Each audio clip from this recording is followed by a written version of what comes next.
রাস্তায়, ওনার তো অনেক গান দেখি আমি, তো গান দেখতে দেখতে দেখতেছি কি মোমো ভাই আমার কাছ থেকে কিন্তু একটা মানে যে দোকানতে আমি ঠান্ডা কিনতে গেছিলাম মানে কোক, ওইখানে কিন্তু আমার সাথে ওনার দেখা হয়ে যায় হঠাৎ করে। আমি চোখ বুঝে নাক বুঝে সবকিছু দেখে করছে যে এটা মোমো ভাই না। আজব তো, হ্যাঁ মোমো ভাই, আমি একটি গান করতে চাই, লালে কিনে, লালে আমি কিনে। তো কি করলো, আমার নাম্বার দিয়ে দিল, দেওয়ার পরে স্টুডিওতে আসলাম। আমার প্রথম বড় কোনো চান্স দেয় নাই উনি, যারা রিয়েল কোনো চান্স দেয় নাই, বলে তুমি গান পারো না।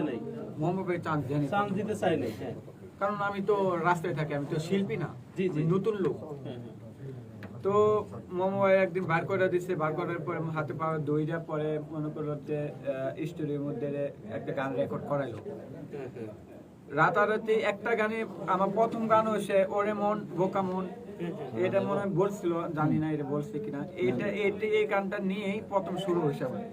আস্তে আস্তে আস্তে টোটাল 30টা গান আমার রেডি হয়েছে।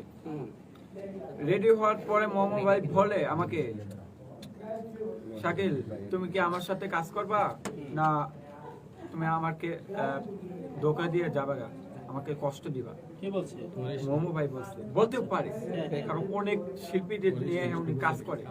আমার অনেক কষ্ট লাগছে যে ভাই আমি কেন তোমার ছেড়ে যাবো। আমার যদি কোনো গার্লফ্রেন্ডও বা কেউ যদি আসে বলে যে আমার স্টোরিতে তুমি গান করো বা মুভি করো, আমি মোমো ভাই স্যার আমি দুনিয়াতে আনবো। আপনারা আসলেও কিন্তু আমার পাবেন না। আমি মোমো ভাই স্যার আমি কিছুই করতে পারবো। সব গুরু এসে আমার মোমো ভাই স্যার আমি যদি কোনো মিডিয়াতে যদি দেখেন যে আমার কাজ করতে পরে আপনারা আমার বিশ্বাস করবেন। আমি এক কথা মানুষ, আমি দুই কথা মানুষ না। আমি চাবো না যে কথা বলতে, আমি চাবো না জামু মানে আমি উনি চাবে না, যিনি আমাকে এতটাই ভালোবাসে উনি জীবনও চাবে না যে আমাকে কষ্ট দিতে। আচ্ছা মোমো ভাই বললে সরে যাবা, তাহলে এই যে লাইলা আপুকে যে ভালোবাসো, মোমো ভাই যদি বলে তোমাকে যে এটা করা যাবে না, মোমো ভাই যদি বলে লাইলাকে ভালোবাসো না, আমি এখনই ভালোবাসবো না, কারণ সবকিছু গুরু হয়েছে আমার মোমো ভাই। তার মানে কি তুমি বলতে চাও যে মোমো ভাই শিখাই দিছে?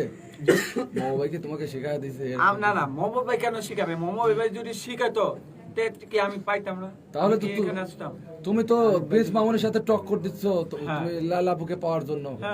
এটা আমার অন্তরের থেকে বলছি, এটা আমার অন্তরের থেকে। প্রিন্স মামুনের সাথে টক্কর দেওয়ার মতো তোমার কি কি আছে? আমার দুইজনই বড়। আমার বেশি উস্তাদ হইছে যিনি আমাকে আপনাদের দেখে আনছে, উনি হইছে আমার গুরুজন, উনি হইছে আমার বড়। আমি আপনার কাছে আরেকটু যাব না, একজন গুরু। আমি একটু আপুর সাথে একটু কথা বলে যে আপনি আসলে আপনি তো জানেন যে লায়লা প্রিন্স মামুনকে লাভ করে, আর প্রিন্স মামুন আসলে লাভ করে লায়লাকে। আসলে আমি কেন একে নিয়ে গান গাইলেন, একে নিয়ে একে লাভ করতে গেলেন? এর জন্য আসলে আমি এই কথাটা বলি যে প্রিন্স মামুন তো মনে করেন যে ছোটই, আমার মতনই বয়স।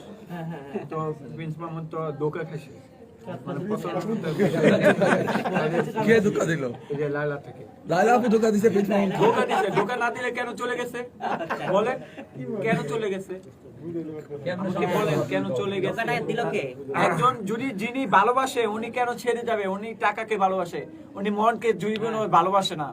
তাহলে আপনার কথা তো হয় নাই। আপনি ধোকা কে দিল? আপনি বলবেন হচ্ছে প্রিন্স মামুন লাইলাকে ধোকা দিয়েছে। হ্যাঁ, প্রিন্স মামুন লাইলাকে লাইলার কাছ থেকে ধোকা পাইছে। না না না, ধোকা পাইছে না, মানে প্রিন্স মামুন লাইলাকে ধোকা দিয়েছে। এটা ঠিক।